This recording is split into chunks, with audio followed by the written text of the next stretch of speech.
ecografía. Todo esto se tiene que realizar.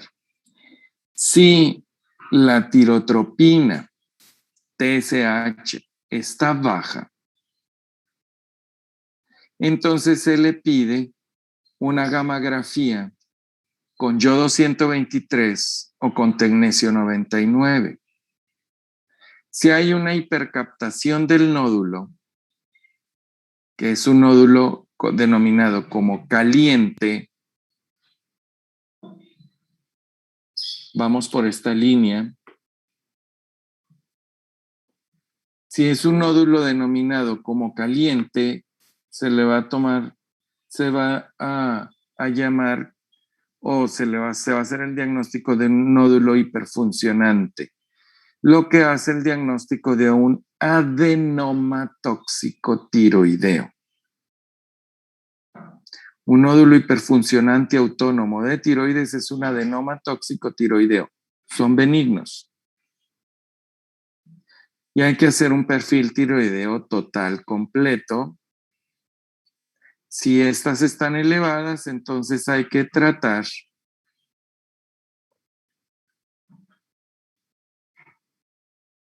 al hipertiroidismo que tenemos ahí enfrente. ¿Ok? ¿Dudas en esa rama? Esos son los nódulos calientes, los nódulos hiperfuncionantes.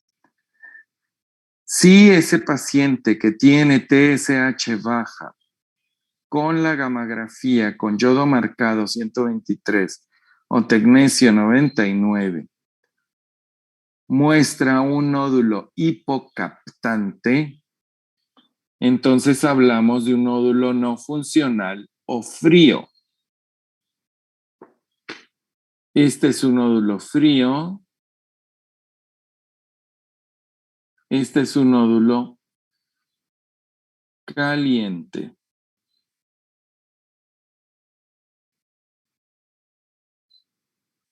¿Sí? Si es hipercaptante caliente, si es un no captante, es frío. ¿Estamos? Y si es un nódulo frío, la línea en la que nos vamos a ir va a ser en este sentido. Los nódulos fríos, seguimos a una biopsia. Ahora, si la TSH, yéndonos por esta otra línea, si la TSH está elevada o está normal, un paciente está eutiroideo con TSH normal o elevada, entonces ese nódulo hay que biopsiarlo. ¿Sí? Y si es un nódulo mayor o igual a 1 centímetro, va directamente a una biopsia por aguja fina. Los nódulos mayores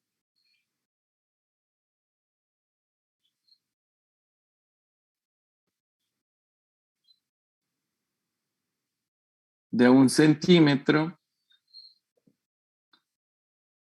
esos se biopsian.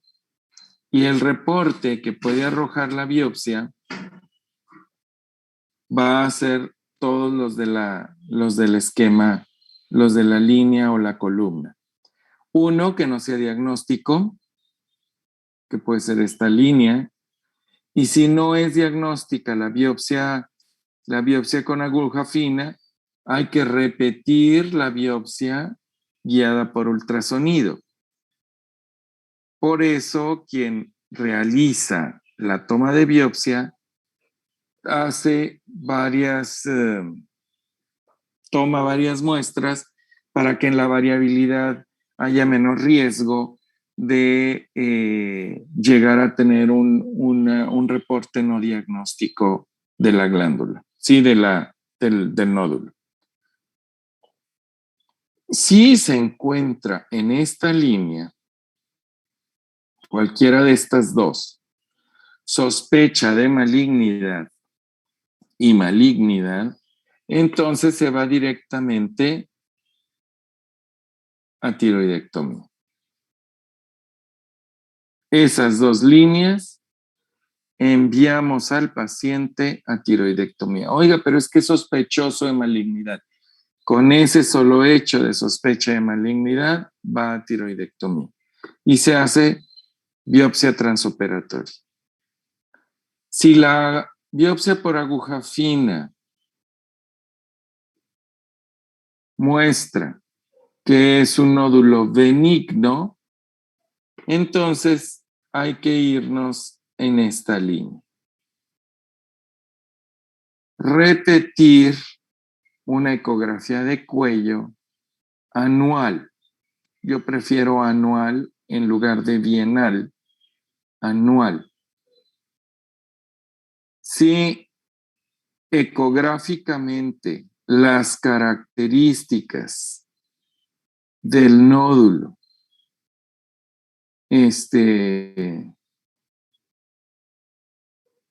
van cambiando, entonces hay que hacer la ecografía más frecuentemente cada 6 meses.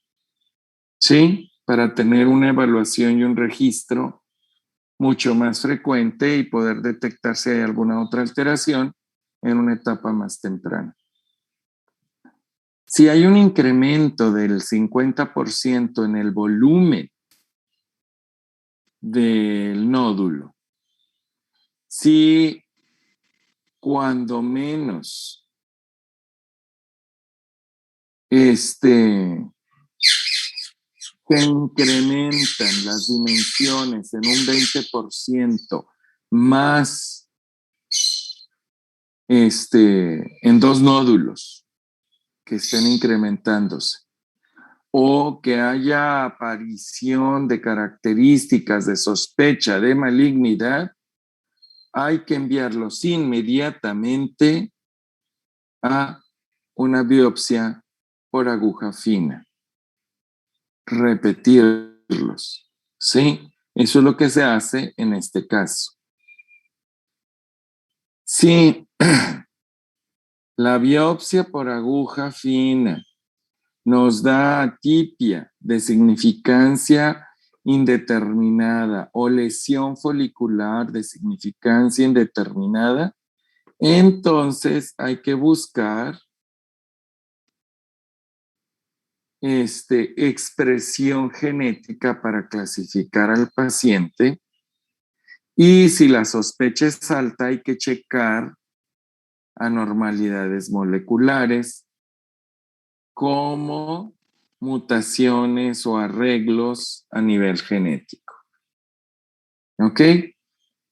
Por último, si esta biopsia por aguja fina demuestra la presencia de una neoplasia folicular o sospechosamente de una neoplasia folicular, entonces hay que enviarse inmediatamente a cirugía para que se haga de primera instancia lobectomía. ¿Sí? Con pruebas moleculares. De preferencia lobectomía, aunque sea maligno. ¿Ok? Vámonos a la siguiente, por favor. Estas son características ecográficas de malignidad que vamos a ver en la siguiente presentación. Pero aquí tenemos en el panel A un nódulo que es hipoecoico con respecto al resto del tejido. La hipoecogenicidad con respecto al tejido circundante tiroideo es un signo de ecográfico de malignidad. En el panel B se aprecia bordes en una parte del nódulo no finos y no bien marcados. Esta porción.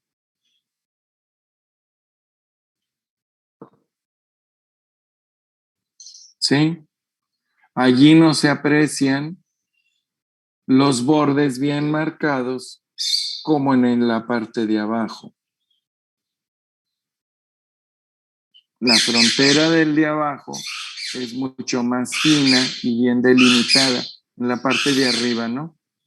Esos son datos de probable malignidad. En el tercero, panel C, este otro nódulo. Es un nódulo mucho más largo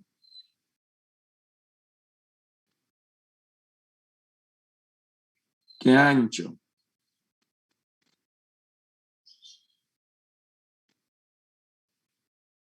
Los nódulos que son más largos que anchos también son nódulos que deben de ser considerados como probablemente malignos.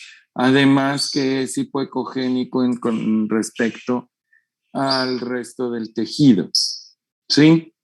Y en el panel D, lo que vemos, no hay límites fijos, está muy irregular los límites, ¿sí? Y además hay muchísimas calcificaciones. Todo ese puntilleo blanco interno habla de calcificaciones parenquimatosas. Esos son datos de alta sospecha de malignidad. ¿Ok? ¿Dudas en estas imágenes? Todas son imágenes muy sugestivas de un nódulo que puede ser maligno. Todas. ¿Dudas de esto? Ahí están o están dormidos. Francisco, ¿estás dormido? No, doctor. No, bien, doctor. Todo bien. No, no hay duda. Andrea, Felipe. Bueno, yo me quedé con lo de cuando hay presencia de una neoplasia folicular o sospecha de ello, porque es preferente la lobectomía en lugar de una tiroidectomía. Ah, pues vamos a ver. La lobectomía es una tiroidectomía parcial, Memo, ¿sí? Pero es el retiro del nódulo, del lóbulo. ¿Por qué? Aunque lo vamos a ver en cáncer, te adelanto, es la única neoplasia que es funcional. La única neoplasia maligna que es funcional. El cáncer folicular. Aunque es un poco más agresivo que un cáncer papilar, el cáncer folicular es más sensible a radioyodo ablativo que un cáncer papilar. Entonces, se disminuye el riesgo en un momento dado de la tiroidectomía total radical, de hipoparatiroidismo o de lesión laringea o de lesión de otras estructuras, y se hace nada más el retiro del óvulo donde está el nódulo. Posteriormente se le da una dosis importante de yodo radiactivo ablativo, yodo 131. Sí, la gammagrafía se hace con yodo 123, la radioterapia con yodo ablativo 131, más agresivo. Por eso, ¿ok? ¿Alguien más? Juanjo, Carlos, Karen. No, doctor, todo bien. Bien. Nefertari.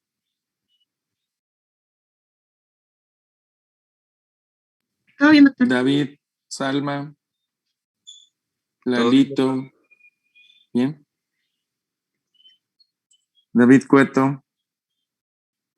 Creo que todo bien, doctor. Sí. Sonrix. Bien. Perfecto. Pues estas imágenes están muy padres. Vámonos a la siguiente, por favor, al siguiente cuadro. Y aquí en estas figuras vemos los diferentes tipos de infiltrados que hay en la glándula, los hallazgos patológicos, etc. Vámonos al siguiente cuadro.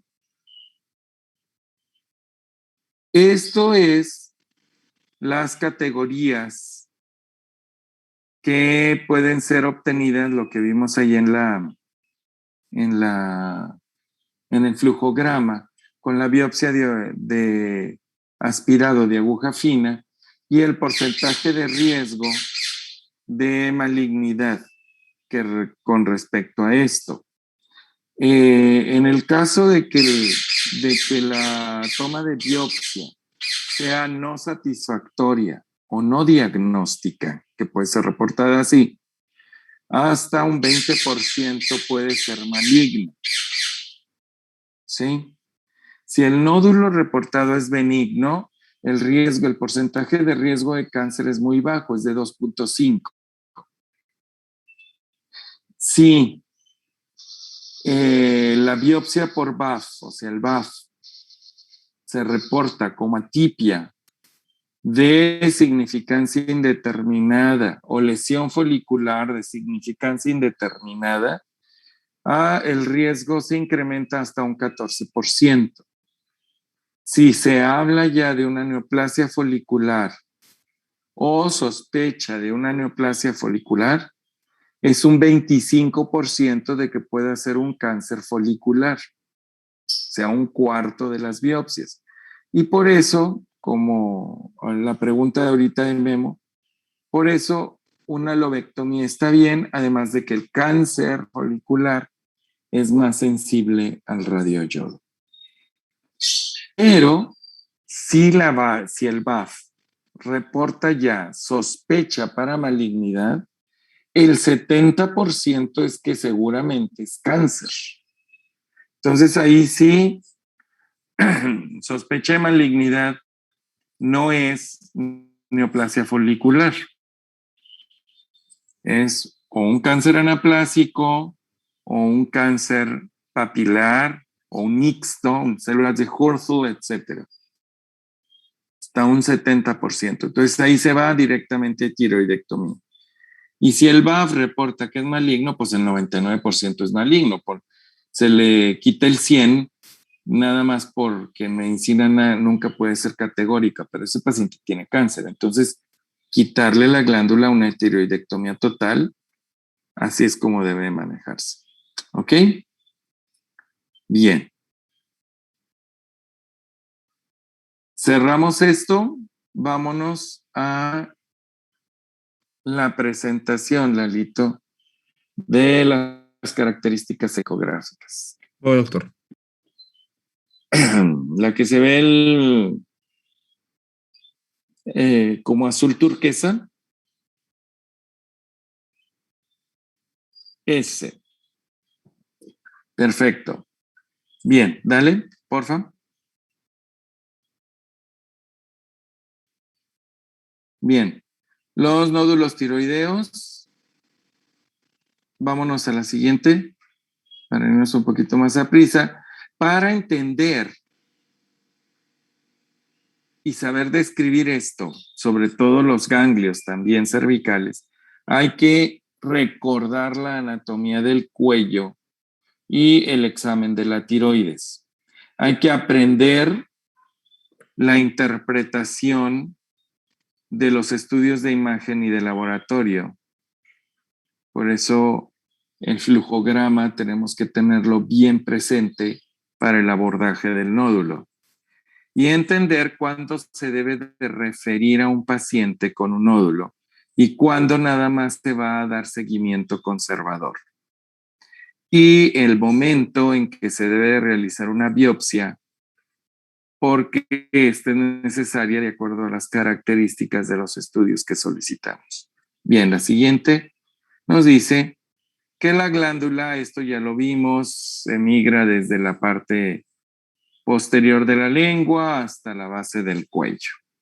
¿Sí? Vámonos a la siguiente. Y esta es para que recordemos la anatomía del cuello.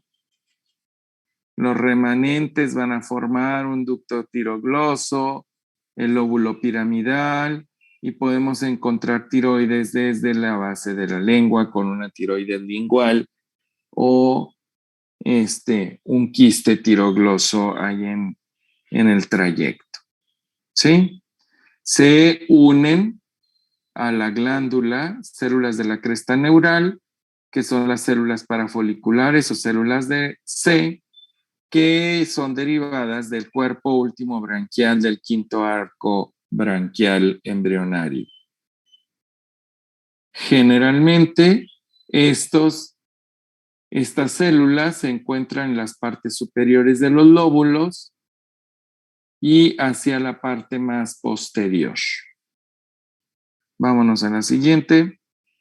Esta es la estructura para que vean por ahí lo que son todas las estructuras neurológicas. Está ahí el nervio laringio recurrente, que está aquí, la yugular, la carótida, los músculos, el esternocleidomastoideo, esternoioideos, suprayoideos, homoyoideos, todo el aparato muscular, neurovascular del cuello. Es una región muy pequeña con demasiadas estructuras, el cuello. Vámonos a la siguiente. Síguele, esto ya lo habíamos visto. Lo que tenemos que ver es que un nódulo tiroideo, porque eso es algo muy importante, que muchas veces decimos, bueno, si le palpamos un nódulo tiroideo, hay que hacerle tomografía. Aguas. Acuérdense que tomografía es mucha radiación. Una placa simple de tomografía es como si recibiera o se le hicieran 300 placas radiográficas en ese momento. Entonces la cantidad de radiación es alta. Las tomografías solamente se dejan cuando hay un diagnóstico confirmado de cáncer con sospecha de metástasis ganglionar. Entonces ahí se tiene que hacer la tomografía simple y contrastada de cuello y de tórax para ver la presencia de metástasis o no. La siguiente, por lo tanto, el que tiene todo el peso en el examen de cuello es la ultrasonografía tiroidea. Y se considera ya la ecografía como una extensión del examen físico. ¿Sí? Para evaluar de forma completa la tiroides, tenemos que solicitar ecografía. La ecografía nos proporciona información en tiempo real y es una herramienta muy sensible porque puede llegar a detectar nódulos tan pequeños como de 2 a 3 milímetros en tamaño. Dijimos, los que se biopsian son los de 1 centímetro o más. ¿Ok? La siguiente. Y esta es cómo se ve la glándula tiroidea normal. Esta es una vista de una imagen ecográfica normal. Se ve el lóbulo derecho, marcado como R-lobe, lóbulo izquierdo como L-lobe, el lóbulo izquierdo. Se ve el esófago porque ahí se nota el aire, la tráquea anterior al esófago, el músculo esternocleidomastoideo, la arteria carotidia, marcada como CA, la vena yugular y J, y la presencia de músculos y ganglios. Vámonos a la siguiente, esa es la vista normal. La ecogenicidad en su lado izquierdo tienen la ecogenicidad de una tiroides normal. En el lado derecho, la ecogenicidad de una tiroides con inflamación crónica difusa, como la tiroiditis de Hashimoto, donde se aprecia una ecogenicidad completamente heterogénea, con hipoecoicos múltiples distribuidos en todo el parénquima tiroideo. Comparen su lado izquierdo con la imagen del lado derecho y vean la diferencia importante de ecogenicidad en la glándula tiroidea. Normalmente debe ser una glándula brillante porque es compacta, brillante. ¿Sí? Por eso es muy importante que tengamos nosotros radiólogos que sean experimentados en la realización de estudios de cuello. Hay un negocio, sí se puede decir, de estudios de laboratorio y de estudios de imagen muy económicos aquí en la región, que para los ultrasonidos, yo creo que lo menosprecian, usan médicos generales con un entrenamiento en ecografía. Estoy hablando de Salud Digna. Y allí, pues los únicos que lo realizan el estudio son médicos ultrasonografistas. Ahí no son médicos radiólogos. Entonces, pues vaya que se cometen errores garrafales en ocasiones y eso pues sí nos puede traer problemas legales serios. Yo nos recomiendo que allí se hagan estudios ecográficos. Y si son de cuello, menos, porque necesitamos que tengan un aparato con un transductor muy fino y que la agudeza diagnóstica del radiólogo sea también de una experiencia incrementada. Vámonos a la siguiente. Esta para recordar los niveles del cuello. ¿Por qué? Porque radiología nos va a reportar la presencia de ganglios en estos niveles. Entonces, nivel 1 es el suprayoideo, inframandibular, suprayoideo. Nivel 2 a la altura del suprayoideo, por arriba de la línea superior o del borde superior del yoides. Sí. Nivel 3 a la altura del cartílago tiroides, por debajo del hueso yoides. Nivel 4 por debajo del cartílago tiroides. Todo es a nivel del borde del músculo esternocleidomastoideo lateral. ¿Sí? Es 1, 2, suprayoideo, pero en el borde del esternocleidomastoideo. 3, a nivel del cartílago tiroides. 4, inferior al cartílago tiroides en esternocleidomastoideo. 5, la parte posterior del borde posterior del esternocleidomastoideo, el hueco que se forma. Ese es el espacio 5. Y 6, infrayoideo, por enfrente. Son las 6 regiones o áreas del cuello para poder localizar y detectar y describir el sitio donde se encuentran principalmente adenomegalias o tumores. Para eso sirve, ¿ok? Eso ya lo sabían, lo recordamos.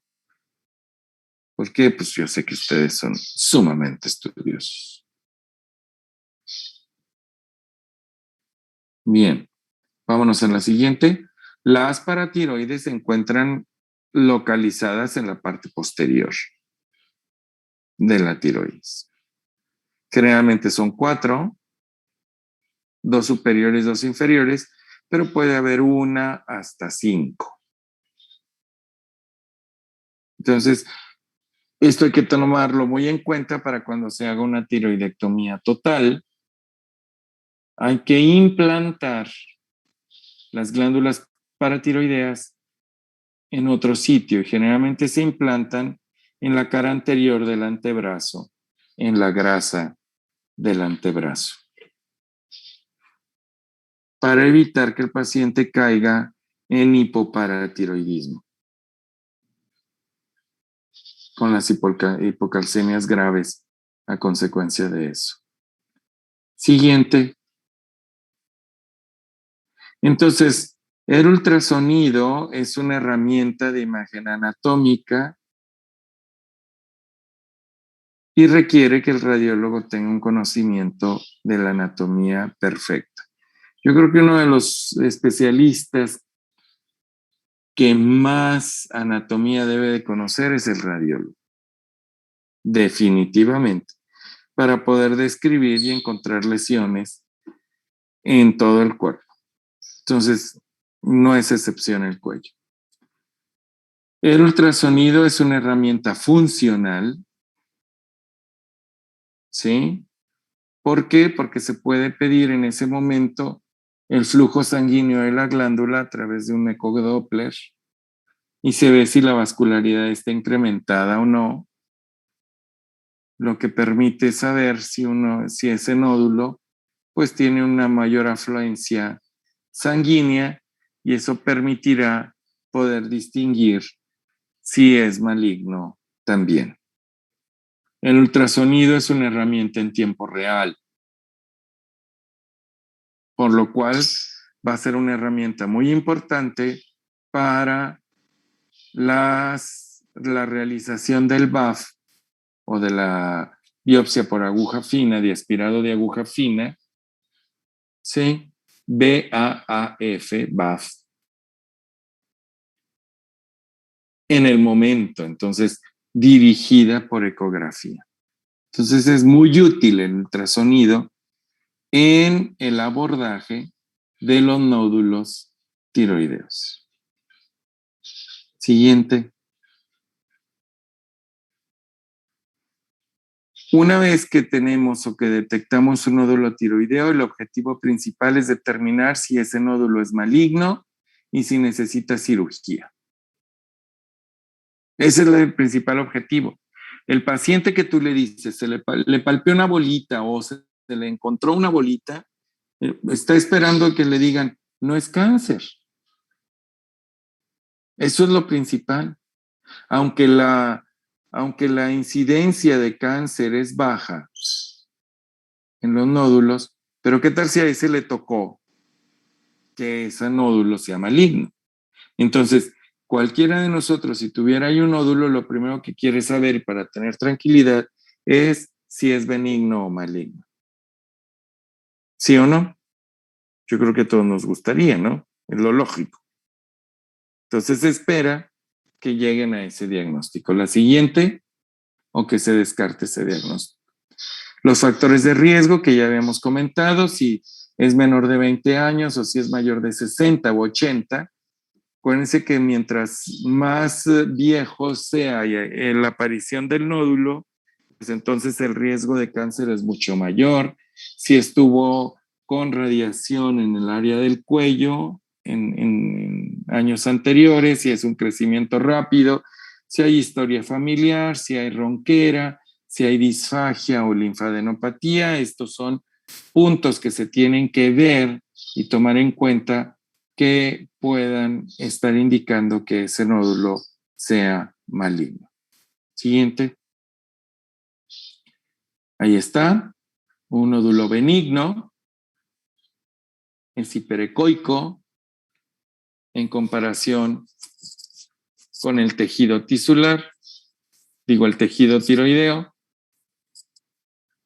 Es un nódulo brillante, con bordes bien limitados, se ve bien circunscrito, redondito, no es más alto que ancho, la ecogenicidad está a la par o ligeramente incrementada en el nódulo al resto del tejido. Estos, por lo general, son benignos. ¿Sí? Dijimos, esos tienen que mantenerse en observación.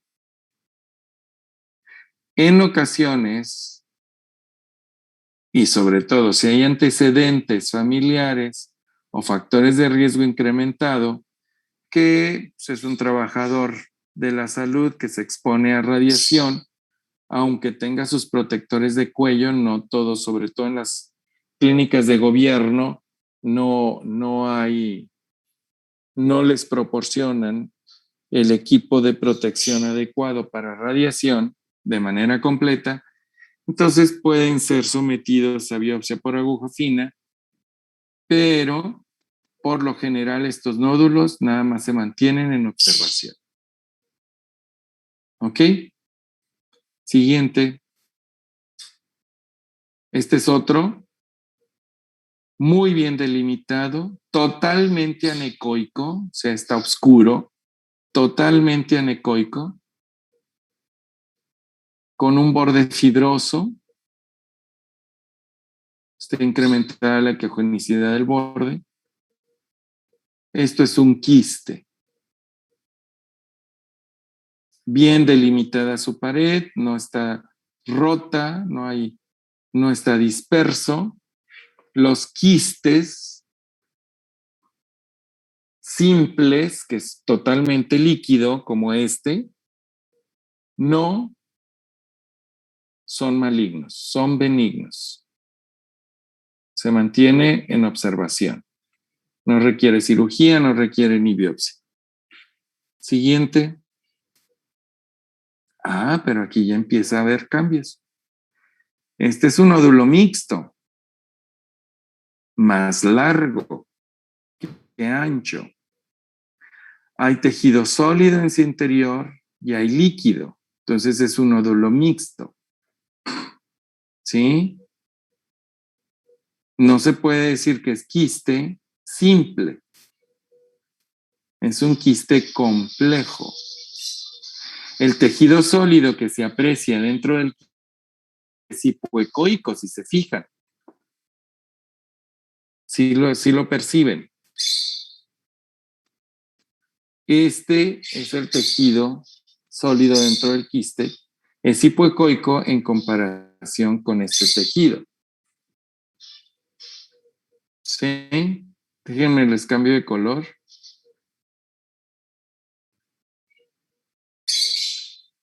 Este tejido con este tejido, ese tejido es hipoecoico. Entonces, para empezar, ya no es un quiste simple, es un quiste complejo. Tiene tejido sólido en su interior, es más largo que ancho. El tejido sólido es hipoecoico y la presencia de tallos de cometa, que son estas imágenes de calcificaciones en el interior del quiste. Esas características ecográficas son de sospecha de malignidad. Este nódulo hay que hacerle un BAF y de preferencia buscar tomar la biopsia en el sitio del tejido sólido, no del coloide, no del oscuro, sino del tejido sólido. ¿Ok? Vámonos a la siguiente. Doctor, ¿Sí? ¿cuáles son las características del nódulo benigno? El hiperecoico. Hiperecoico, muy bien circunscrito, de pared regular, fina, íntegra. Vámonos al primero, por favor. A la anterior. Ese es un nódulo de características benignas. Vámonos al siguiente. Este también porque es un quiste simple, bien circunscrito. ¿Sí? ¿Queda claro? Y en cuanto a las dimensiones, ¿tiene que ser más ancho que alto o cómo quedamos? ¿En cuanto a qué? En cuanto a las dimensiones. De que si tiene que En estar cuanto a más... las dimensiones, no, pues aquí no es más ancho que alto. En algunos sí es ligeramente más ancho, pero puede ser completamente redondo, circular, esférico, etcétera, pero no es más largo. Aquí el punto importante es el tamaño en cuanto a la dimensión larga. Vámonos a la siguiente. S, por ejemplo. muy diferente al quiste anterior. ¿Sí? Este está más largo que ancho. ¿Sí? ¿Estamos? Es un quiste complejo, tiene tejido sólido y tiene líquido coloide y tiene calcificaciones en su interior que da los tallos de cometa. ¿Ok? Bien. Bueno, se nos acaba el tiempo. El viernes continuamos con esto. ¿Dudas? Creo que esto es muy importante por eso me gusta mucho esta presentación, para que se nos vayan quedando las imágenes de las diferentes características de los nódulos. Por eso es muy importante que sea un radiólogo experimentado con un buen aparato, con un buen transductor de cuello, para poder tener imágenes así de nítidas, porque es una herramienta formidable para abordaje y diagnóstico. ¿Sí? ¿Quedó claro? ¿Sí, Memo? ¿Sí queda claro? Juanjo, Andrea, Lalo. Sí, doctor. Bien.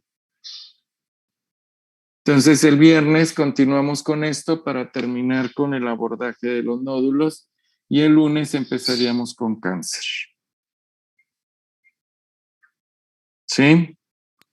Sí, doctor. A ver si el mismo viernes podemos empezar a ver algo de cáncer.